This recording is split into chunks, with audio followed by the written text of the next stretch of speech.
CJ. Good Morning, morning. Jack. Good morning. How are you? Hey, it's you were saying it's pretty cool in Toowoomba, mate. It's Well, probably about look at me. Look at me. I'm yeah. rugged up. You fellas aren't. No. I'm jealous. Okay, I'm jealous. Yeah, you should be. We Yeah. we don't do cold weather all that well, but it's something that you were talking about before, John, and we've got a program here a project here that we're running in the Darling Downs, and it's around domestic violence, for our fellas, and trying to bring everyone into it, and bring about not a positive spin on domestic violence or family violence, but trying to bring people together to have a yarn about that. So, Yeah. very interesting. Very. But I'm going to hand it over to CJ. He's going to do his beautiful acknowledgement to country. Yes. Away you go, brother. Thanks, JB.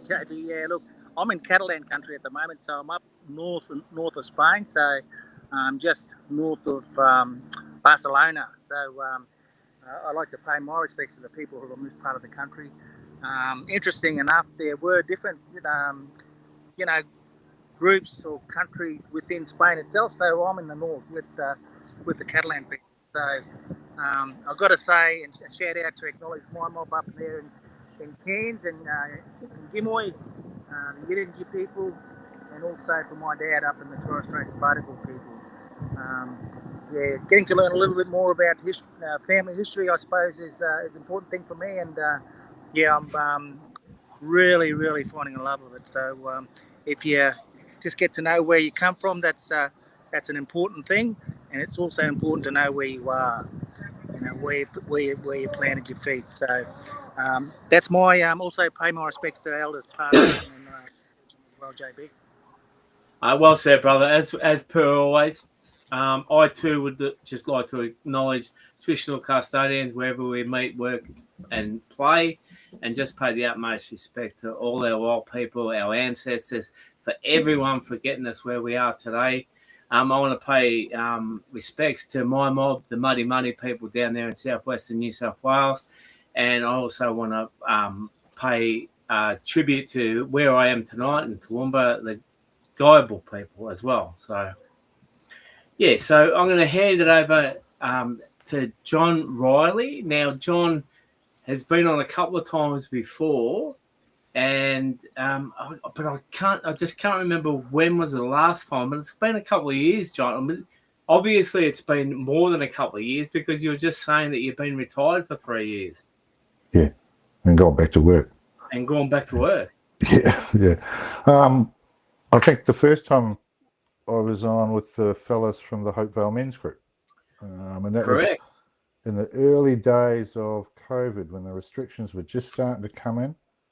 And the organisation I was working for had put in a restriction in the workplace where we couldn't have more than 6 people in our conference room. So men's group became a group of 6, well, 7 including myself. And that's when we got the fellas from Hopevale, and I can tell you now, they had a ball. They absolutely loved it. Well, John, it was massive for us because that's the only time that we've actually done that, and it was such a success. Everyone talked about it. So it was so good. It's so good, actually, that we're now trying to incorporate some online men's groups into it in what we do. So that's a great idea. That's a brilliant idea, especially for fellas in community. Well, that's what we're thinking. So yeah, that's a really good idea. I can speak from my experiences in Arakoon and in Hopevale, which on the whole were always very positive, Jack.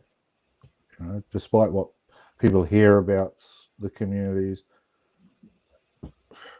I just have to say that we've lost CJ, so he'll probably be back. He'll be in and out, but we'll continue, brother. We'll continue. So yeah, well, I think I've been really lucky. I was offered a chance in 2009 to work with the RFDS in their Wellbeing Centre project, and that was part of the welfare reform program with Noel Pearson's ideas. And yeah, I jumped at it. I left the mental health unit in Cairns and didn't know what to expect. I'd never worked autonomously. I'd always worked as part of a team, and all of a sudden I had all this independence. And I realised after meeting a few men in Hopevale, especially those older fellas, guys like Desi Bowen, Victor Gibson, who's passed away. So many of those fellas are now no longer with us, which is really sad. But Des and Victor and a few of the others gave me so much knowledge in the first year that when I went up to Arakoon and I saw with the RFDS, and they were just missing the target with the men by miles. They weren't even on the radar. So that's when I met Jonathan Corkatane and said to him, we need to start a men's group. And he goes, why? I says, well, you don't have one. That's the reason. There isn't one. Let's just do it. And it took about 6 months of putting the flyers up, getting 3-4 guys turn up, and then we started getting the numbers started to increase to the point where we were getting on average between 25 and 40 men and boys. When I say boys, I mean kids from 8 years old up coming along. And I can remember one of the old fellas in Arakoon saying, why have we got children here? They're only children. It's like, well, they're going to be men one day. They need to hear how men talk when they're all together, And yeah, the experience of learning from Brother Jonathan up there, he taught me so much in 3 years, more than I'd learned in 50, I can tell you that, and it's all stuck in here. I've never written any of it down. And then when I went back to Hopevale, which was 3 years later, the men's group that we'd started with the RFDS in Hopevale was still running, so I sort of jumped in there and sort of took over sort of trying to coordinate the fellas, which initially was a bit like herding cats. But, but John, it's always like that. Yeah, I know, yeah. And yeah, but it's fun when it's like that too, because it's a bit of a challenge. Like somebody said to me when I started in Arakoon, what do you want to work up there for? I said, because it's a challenge, and after being there, about 2 months, I realized, where else in the world do you experience this? You're not going to experience anywhere else. And, I'm a big chunk of me is still stuck up there. Right? That red dirt gets in your blood and that's it. It's there forever.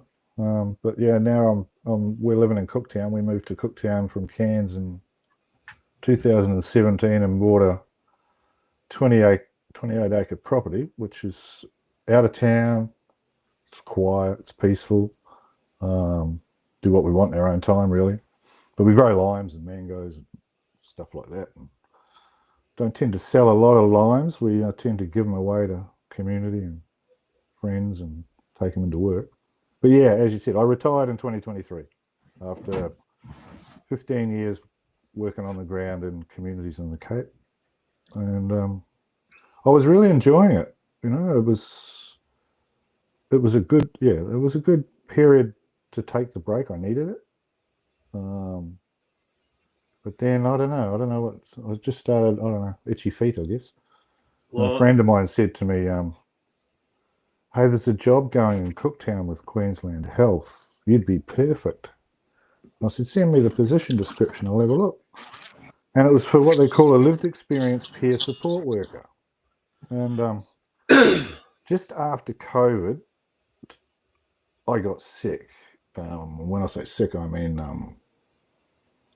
I was going to work and I was doing the job, but I knew something wasn't right, and I wasn't feeling great in myself. Not physically ill, just not well, Yeah. And it took a couple of months before I was driving to work one morning, and I kept thinking, I just don't want to be here, I'd had enough of everything, It was like I just can't do this anymore. I rang the mental health nurse from Cooktown, and he said, I'm in Hopevale. Come over. So he met me outside and he said to me, who are we going to talk about? I said, no, it's not a who, it's me. And he went, what? And he dragged me inside and took me in, and he sat down. He goes, "What's going on?" And I told him, and he said, "We often wondered how you keep going. You're the only one out here that seems to be actually doing anything." He said, "You need to be off work, mate." He said, "You're not." He said, like I had thought about, I don't think I wanted to die, but those thoughts were flicking through my head every so often, and it was sort of like really starting. And that was the day it really got to me, and I knew that if I didn't do something quick, something was going to happen stupid. I was going to do something stupid probably. And they were really good. The crew that took hold of my care, they kept it really quiet and under the radar. And I spent 8 months off work recovering. Took a while. First couple of weeks, I probably just didn't even leave the house, really. I do remember that, John. I actually do remember, like, not that I knew what you were going through, but I do remember you struggling a bit there. Back then. So, well, I think it was part of it was that when COVID, the full-on restrictions came into play, Cape York was locked down, so they couldn't send clinicians into Hopevale. So I was the only one, and I had to argue for that at first. They said, "No, you're off work," and I went, No. The community needs someone there. You can't. I live in the same area. I go to the same shops. So I walk the same streets when I'm in town. Like, what's the problem? They need somebody there. So eventually they came around and went, "Yeah, go on." So I went back in, and it was about 3 or 4 months into it that I realised that I had no help. I had the local staff, but they weren't clinicians.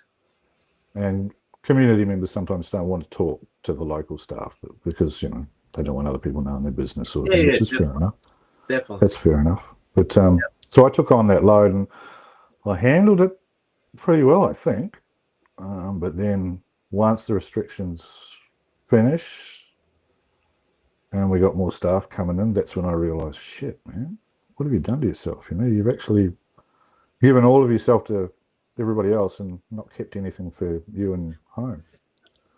So I kept on working for a couple of years, and then I retired, and then this position came up, and I put my hand up, and now I'm back at work and as a peer support worker. And I'm sort of, I tell my professional supervisor that I think what we are, peer support workers with lived experience, is we're friends. We're just going to walk beside you on your journey.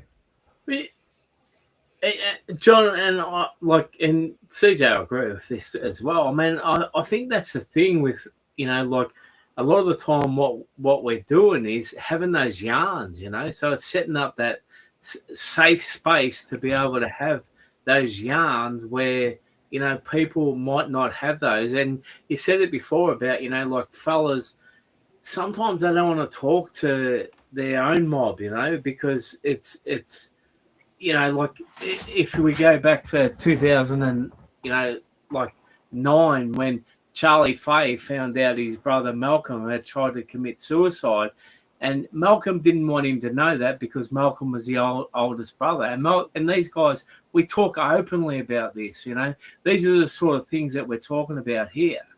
Yeah. So it's it's important and vital that we're getting people from outside to be able to come in and have those conversations.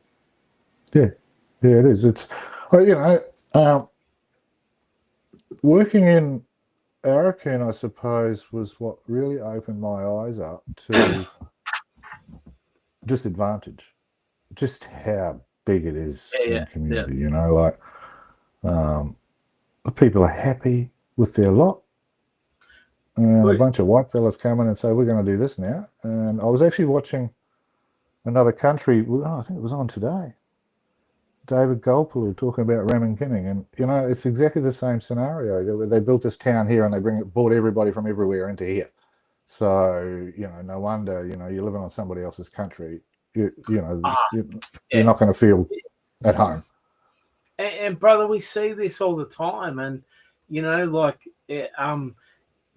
that's when I first met you, was at Arakan, actually. So back, I can't remember when it was, probably 2014, I reckon, or 2013 or something like that. Yeah, you and Professor Rick Hayes. Yeah, Rick Hayes, yeah. And the poor old Rick is now suffering with Parkinson's, and he's not doing real well. So yeah, all our love to Father Rick, as I call him. So yeah, look, I mean, and that's the thing, and exactly what you're saying there, and this is what I don't think people understand is about, some of these places that we all work in. They're places where people have been brought together, not just against their will. You know what I mean? So, and we often say that, what if that happened in Europe, say, like bringing people from different countries into these sort of spaces, and what would happen there? Yep. It's because I come from New Zealand originally, and I grew up with a lot of Maori boys. Some of them become some of my closest friends. So they sort of taught me a bit. But when I came to Australia and I'd had no contact with Aboriginal person in my life, other than we had one in Nelson where I was living in New Zealand, and he worked on the rubbish truck. And I remember him, but I'd had no contact, talk to him or anything like that. And I was actually standing in Brisbane at the Commonwealth Bank ATM in a queue, and it was during World Expo '88, and I was rolling myself a cigarette while I was waiting in the queue, and there was a tap on my shoulder, and I turned around. I was this young Murray kid, well, not a kid, he would have been maybe 20, and he goes, "Got a short one, brother?" I had no idea what a short one was. I said, "You want smoke?" And he went, "Yeah." I said, "Here." And I handed him a packet. And he took what he wanted, rolled a smoke, and tapped me on the shoulder. He goes, "Thanks, brother." And away he went. And this white fella beside me goes, "You're just encouraging them." And that was my first experience with white Australia and black Australia. And then, it's sort of, I used to work for Greenpeace and all sorts of weird bloody things and do all sorts of dangerous shit. But it wasn't until I got to Townsville and I was working in the forensic unit, and there was a lot of young men from Cape York. And, some of them were pretty bloody sick, and some of them had done some pretty serious things, but that's why they were there, not to be held as prisoners, but to see whether they were run well when they did what they did. And I met a young clinical nurse called Roy Ann West. And she pulled me aside one afternoon and she goes, "Hey, John, I'm watching you when you're talking with the fellas." And I went, "Yeah." She goes, "Just change your lens." And I went, "What?" She goes, "Just move it over this way a little bit. Try and look at it from the cultural angle before you start looking at it mainstream." I didn't know what the hell she was talking about, Jack. No idea. But it tweaked my brain and it shifted the way I worked. And then I went to the 2003 Indigenous Men's Health Conference in Palm Cove and met guys like Robbie Corrie and, all these wonderful fellas doing wonderful things. But I remember sitting in this room with these fellas this day and this guy telling his story. And I looked around the room and probably 60% of the fellas in the room were wiping their eyes. And that was when it hit me hard. It was like, holy shit. This is big. This could be huge, if we do it the right way. And from that moment on, that was when I just, all I ever wanted to do was work with Bummer. And I'm glad that the last nearly 20 years of my career was spent working in Cape York with fellas and trying to get them on track and help them do what they want to do and not tell them what to do, just what do you want to do, But going back to work's been great, because going back into Hopevale in a completely different role, I'm non-clinical. Yeah. It's still not an easy load. Yeah, definitely not, brother, definitely not. Never will be. Yeah. I mean,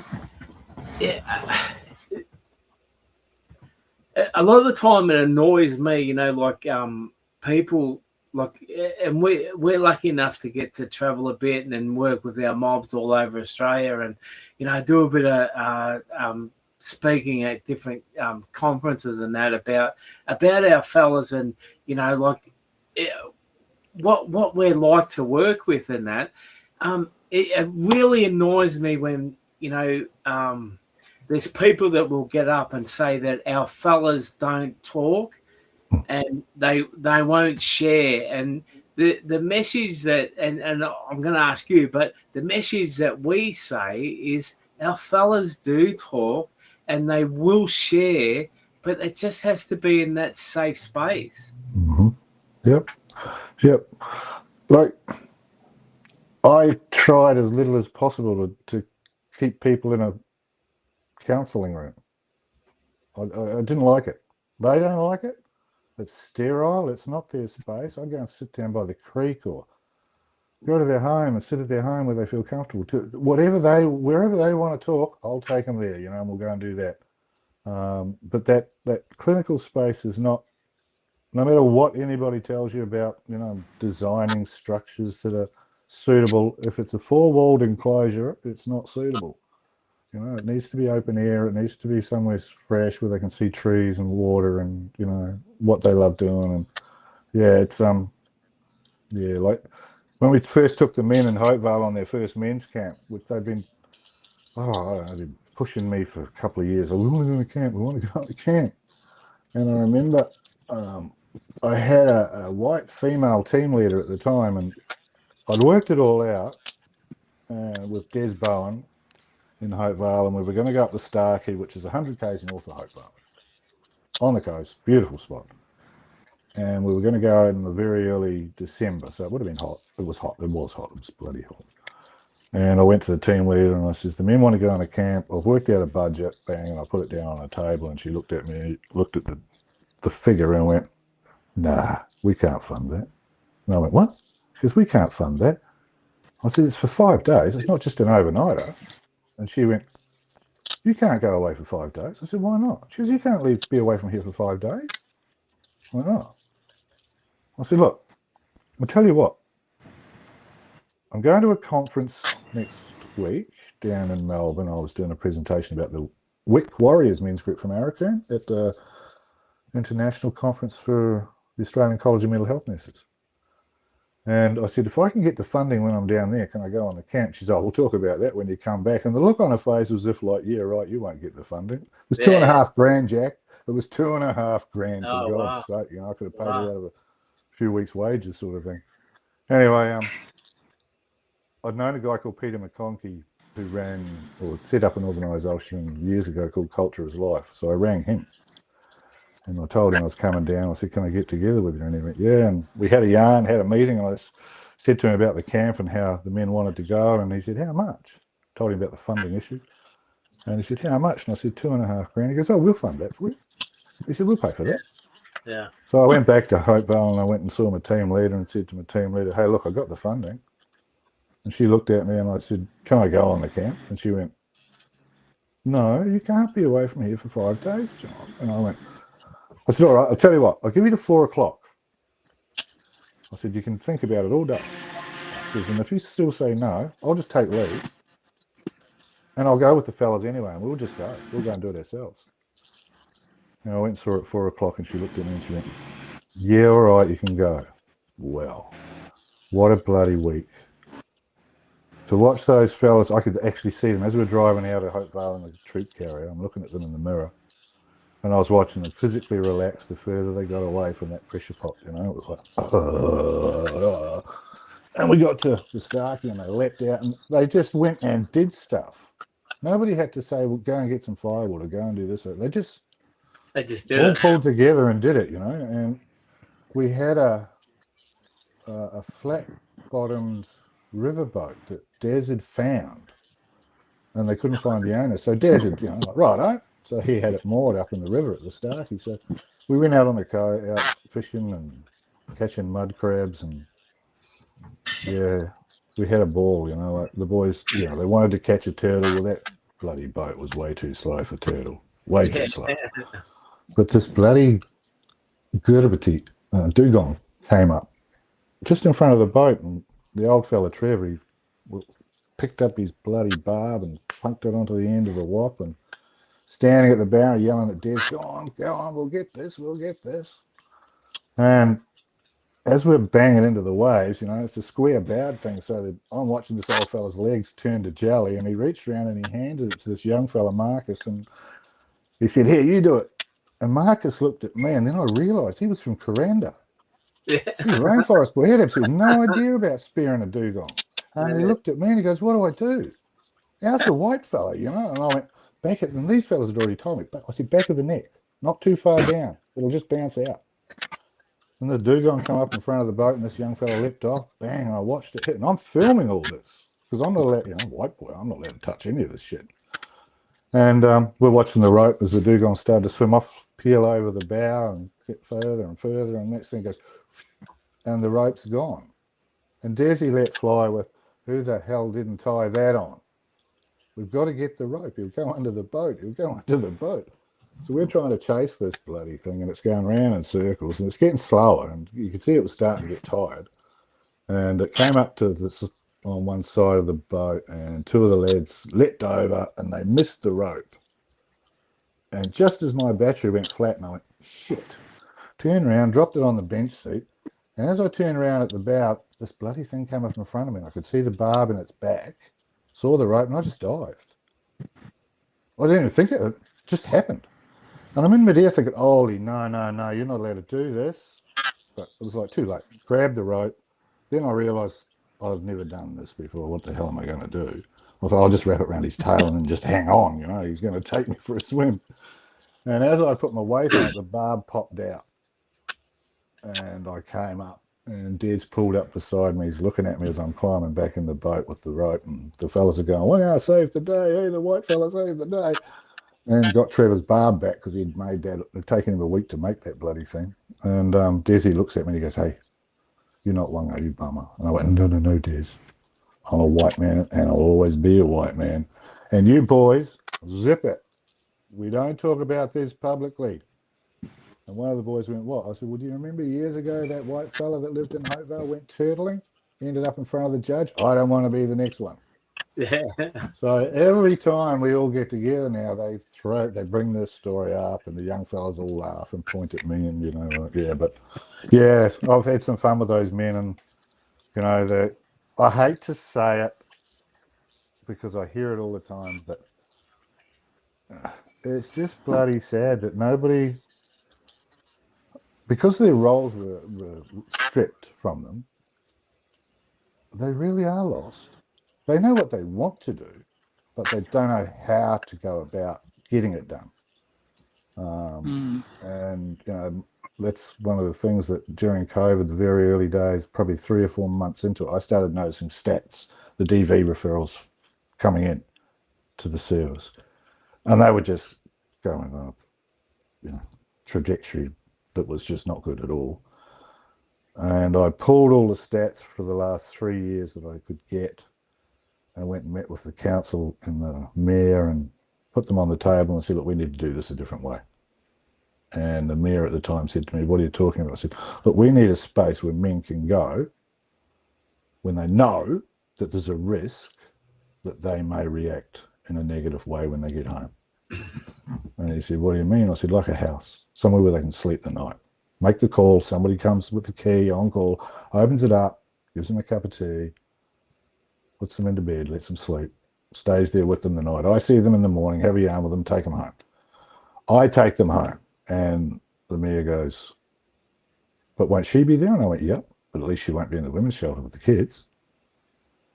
And he went, oh yeah, oh I see. Because what we were seeing was police would turn up, they wouldn't take him away, but they'd remove her and the kids and take them into Cooktown. Now, if she had a job, she wasn't working, the kids weren't going to school. It's like, hang on, you're being negative. This is a negative response to something that if you came at it with a positive angle. So it was sort of like a circuit breaker idea. So just break that chain of actual violence.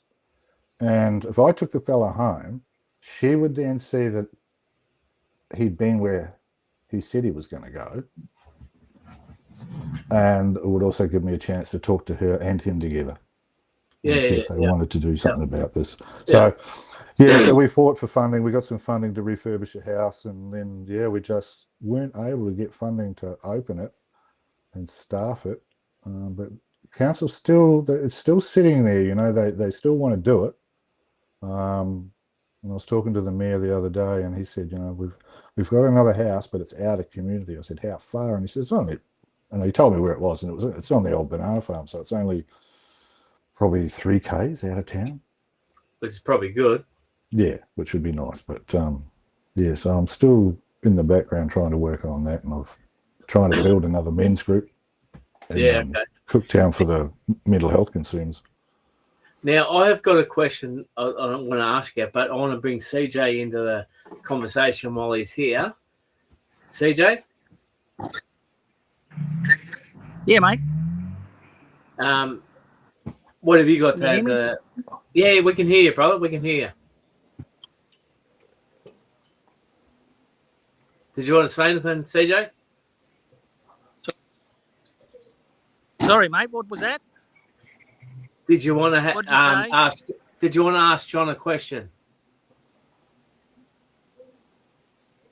Oh no, mate. Look, I was listening to John's story, and it kind of it takes a little bit of while before I guess the mainstream services understand what that's all about, and certainly, and you said it before, JB. You said it was a safe place.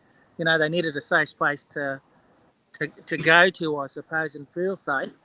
That they can, have a yarn to someone that probably is external to the community, and they are confident that whatever they're talking about is going to be just stay where that is. You know what I mean? So, and I that story about the camp you had up north there a little bit, and the hunting and all that kind of stuff. It's that sort of stuff that I suppose men in a community don't get to do that often. We think that we're from Cairns or from Brizzy, and we think that's happening all the time, but it's not really happening. They get stuck into that community life, and they don't do the things that they used to do. And talking is one of those things, I suppose, that John mentioned earlier, that it's a bit hard for blokes, and JB, you say that we're talking a little bit more these days, and I think that's that's a result of years and years of people going into community to have a yarn with people. You know what I mean?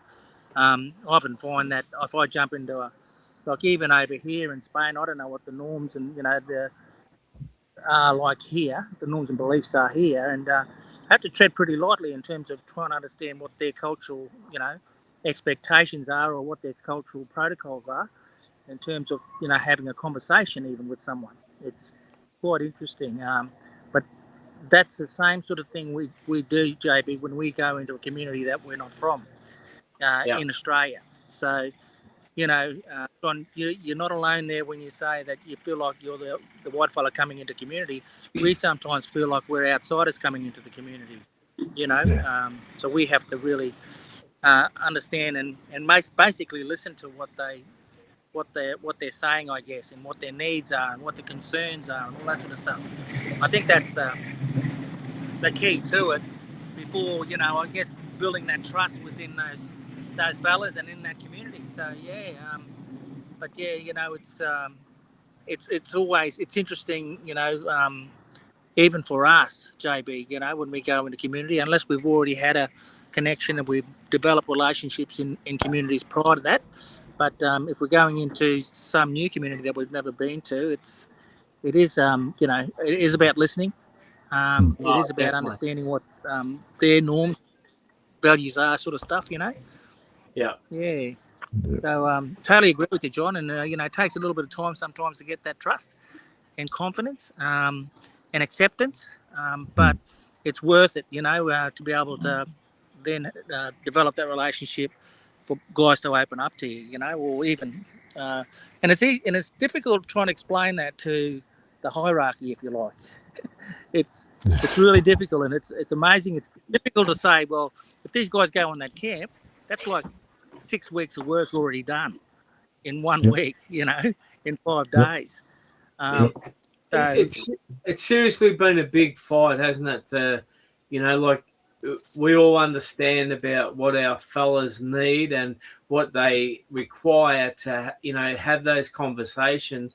But to try and tell, people that, some of them have never been into a community, some of them have never been, so they're sitting in their offices and, they're making decisions for people that they've never actually spent any time with. It's hard for them to understand. So, and like when we talk about, yarning and having a talk and talking about, men that want to talk about their concerns, their issues, and they talk about that. But then the beautiful thing about it is that they also have the solutions. But all they need is for us to be side by side with them, not at the back pushing them, not at the front pulling them, but side by side and being there and being part of it. Yep. Yeah, you did right. That's exactly it. I've seen it so many times. New staff come into the community and they sit and wait for people to come to them. Yeah. I can remember saying to one young woman, she goes, "But nobody's coming." I said, "Are you going out?" She goes, "What?" I said, "Are you going out?" She goes, "Where?" I said, "Well, why don't you just go and sit under the tree of knowledge in the morning around 8:30, 9 o'clock? Just sit there for half an hour. People will come walking past. They'll look at you. Somebody's going to say, 'Who are you? What do you do?'" I said, "That's your intro." I said, "But they don't want to know what plans you've got." I remember saying to one young woman who came up to Araku, I said, "Have you got any ideas and plans about what you're going to do when you get there? Throw them out of your head. Go in there with an empty space." I said, "Because it's probably already been tried before." I said, "Listen to the people. They'll tell you what they want. They'll tell you what they expect you to do. And if you can do that, they'll be on your side 100%. But you just got to try that. Just, don't." Because I had no experience working in communities when I first went in. I didn't know what the hell to do. I'd always worked in mental health wards, in units. But, it was usually a closed space. I wasn't used to having all this country and openness and people around me that I could just, once you get to know them. And I can remember when Jonathan adopted me in Arakoon, and the next morning, I actually didn't realise the significance of it, Jack, until the next morning. And I was walking down the street to the supermarket, and this boy walked past me, he goes, "Morning, Uncle." And I went, "Hey, whoa, what's this uncle stuff?" He goes, "Oh, Grandfather Jonathan, he, your brother, that makes you my uncle." And I went, "Oh."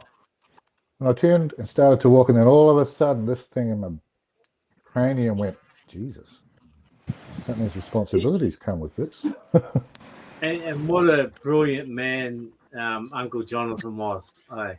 He's still alive, brother. Yeah, no, and is. I mean, I haven't seen him for years, so that's what I'm saying was. But I know he's still with us, and just an absolute treasure, if you like. So yeah. He's still. They had a community yarn. I think it was this morning in Arakoon, and his granddaughter Elvina, she always sends me photos and stories about him. Yeah, she's posted this photo, and there he is standing there with the microphone in his hand, and it's like, yeah, good on you, brother. Don't never shut up. You'll be talking when they put you in the ground. But yeah, he got sick a couple of years. Oh, it would have been 2 years ago, I suppose. And Elvina let me know they'd flown him out and that he was in pain. I said, "Why? What's wrong?" And she said that he's in pain and bleeding. And I went, "Oh, okay, all right." So I turned around to Marguerite and I said, "Jonathan's in Cairns Base." And she goes, "What's the matter?" I said, "I'm not quite sure." And she said, "Go on, you got to go." So I jumped on the plane and booked a room in a motel close to the hospital. And I walked into the ward and said to this nurse, I said, "I'm looking for Jonathan in Gorkatane." And she went, "In that room over there." And I looked and I could see his son, my nephew Patrick, sitting there. And Patrick turned around and saw me, and I just went, "Shh, don't tell him." And walked in, and the look on his face was just like, and of course I'd only just got off the plane. I just sort of gone straight to the hospital, see what was going on. And he says to me, "Why are you here?" I said, "I'm here to help you understand what the doctors are telling you." And he goes, "What?" I said, "Because they're going to use every bloody word in the medical dictionary, and you're probably not going to understand a third of it." I said, "So I'm going to get them to break it down for you." So I'm sitting there, and It was his prostate, like they'd put a catheter in and all that sort of stuff. And the nurse came in to change the bag, and she looked at me and she goes, "Sir, excuse me, you'll just have to leave for a minute." And Patrick goes, "No, that's my father, that's my uncle, that's my father's brother." And she looked at me and then looked at Jonathan. I could see what was going on in her head. How the hell does that work? And so I stayed, and she did what she had to do. And then I spent probably a couple of hours sitting yakking with him, reliving past glories.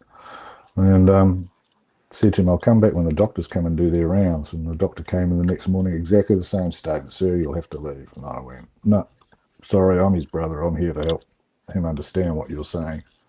So the doctor started explaining it to him, and I kept stopping the doctor and saying, "Hey, can you just simplify that a bit, or explain exactly how you're going to do that?" Because I said, I can explain it to him in Wick as much as I can speak Wick, but some of it I can't translate.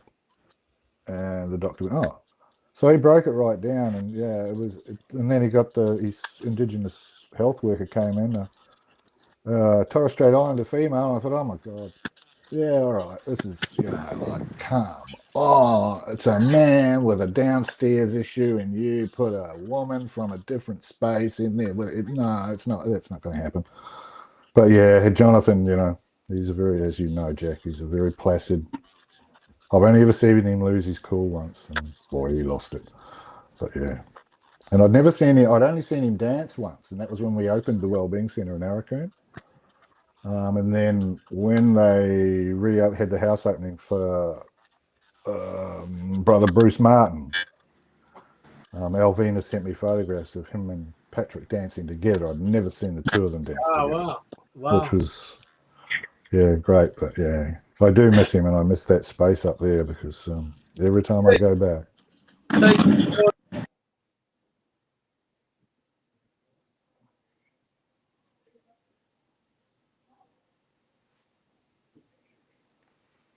You've just frozen on us, Jack.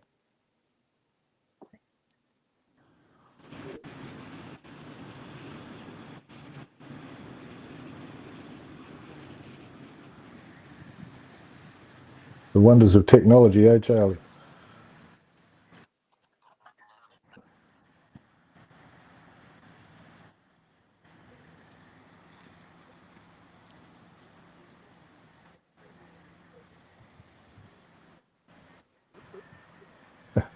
Oh, there you go. I don't know what happened then. So We lost a bit of a connection there, John, didn't we? Yeah, we did for a while. Now he's back. I'm not sure what happened, Yeah, fellas. no, I'm thinking, what's he saying? I'm thinking, I've lost connection, but it was, it was JB, mate. Yeah. Look, same thing happened to me, John. With my journey around prostate cancer. So they were trying to explain to me what they were going to do. They recommended different treatments. They recommended the removal of it, and so because it was isolated, I jumped on that and said, "Yeah, let's do that." I didn't really need to know how it was going to be done. All I want to know is that once it's gone, it's gone, and I won't have to worry too much about it. But I still monitor it to this day. But it's not really life-threatening at the moment. So I really didn't need to know all the, clinical jargon that they talk about, and I can understand Jonathan was,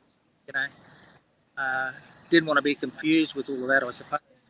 Well, and I'd seen so many times doctors talk to patients and ask them a question, especially if they're Indigenous, 9 out of 10 times the person would just say yes. They're not going to say no. And it's just like, oh, hang on, guys, don't be afraid to say no. Tell him you don't understand what he means. Explain it, the police are the worst at that. Explaining things, this is what's going to happen next. But yeah, it's I just got to say, as I said early on, I've been really, really lucky. I've thoroughly loved the work that I've done. I know I've been of some use, because if I hadn't have been, I wouldn't keep being welcomed the way I am when I go back into community all the time. And I'm in there all the time, like at least 2 or 3 days a week. I'm back out in Hopevale, and I go to the men's, one of the men's groups. They've got 2 running. Which, personally, I'd like to see them join the 2 of them together. So they have one that runs in the evening, and that's predominantly for the older fellas, which is good. But I'd like to see it with the older fellas with the younger fellas as well, because that's the whole purpose of men getting together. I can remember saying to the lad in Arakoon, if you don't know what to do, that old man over there knows what to do. Go and ask him. Go and talk to him. He'll tell you. Yeah. My son learnt, remember taking him to the Laura Dance Festival. He would have been about 12. And he had no experience like that. Nothing at all. We took him up to look at the rock art at Laura. And he's looking at all these Quinkin paintings, and we got back to the dance grounds, and he said to me, "Dad, do Quinkins really exist?" And I said, "I don't know, mate." I said, "But I know somebody who does."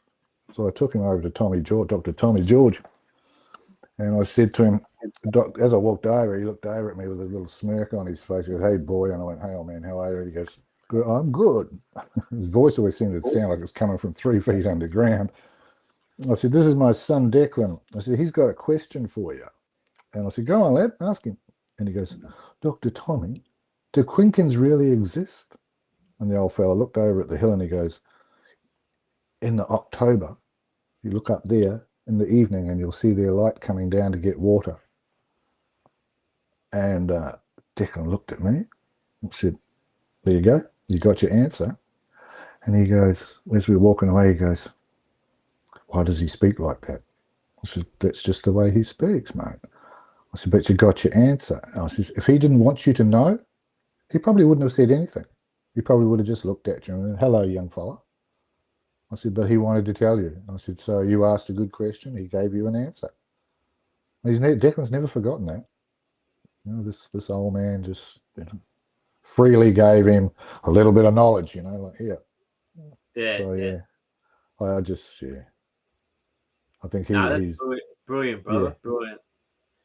And I've tried to include Declan in the communities as much as I can, but he's now a 29-year-old and got his own life and does his own thing. Yeah.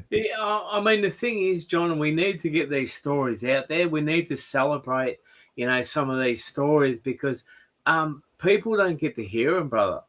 So that's what the thing about it is, that we need to celebrate these stories because not enough people get to hear them. So we've lost CJ again. So John, I might end it up, and we might get you back on to have another yarn soon because I'm just mindful of the bad internet we've got here at the moment. So no, that'd be great. And we'd love to. I'd love to talk to you more too about maybe being involved in some of these men's groups that we're trying to set up online as well, if you're interested. So sounds good. I'd love to have the Andy about that. So all right. We'll leave it there for now. Thanks for coming on, John Riley. CJ's gone, but look, thanks so much for sharing what you did today, brother. You brought back some beautiful memories for me from Arakoon days. So so and from Hopevale as well, because I was up there a couple of years ago with some lads and that on a camp. So Oh yep. So I think you'd be welcome back there anytime. Look, I mean, I had a ball, brother. So it's going through a rough patch at the moment, but okay. Yeah, they're losing a few people, and So what I might do too, brother, is if you can get us some shirt sizes of your lads in the men's group, we'll set them up some of these hoodies if you want. So okay, I can do that. That'd be great. So I'd love that. Do that. No, we'd love to. They'll rep Mibbenbar for you, no worries at all. No, look, we love that. I mean, that's just, and look, when we got our next gathering, and we're trying to get a couple of other things going as well. We'll let you know, and we'll try and work something out where we can get some money to get some of the lads down, So yeah, that sounds good.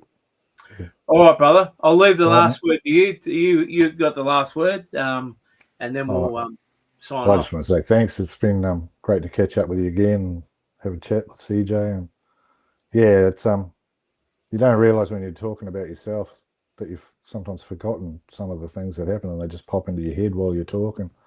But yeah, Definitely. I think I've had more positive experiences than I've had negative working in communities. Yeah. I can't actually think of a really negative experience. Well, I was just thinking about I can't either, brother. So yeah. All right, mate. I'll let you go. Thank you so much for joining us, and we'll talk to you soon. Will do. Thank you, John Riley. Yep.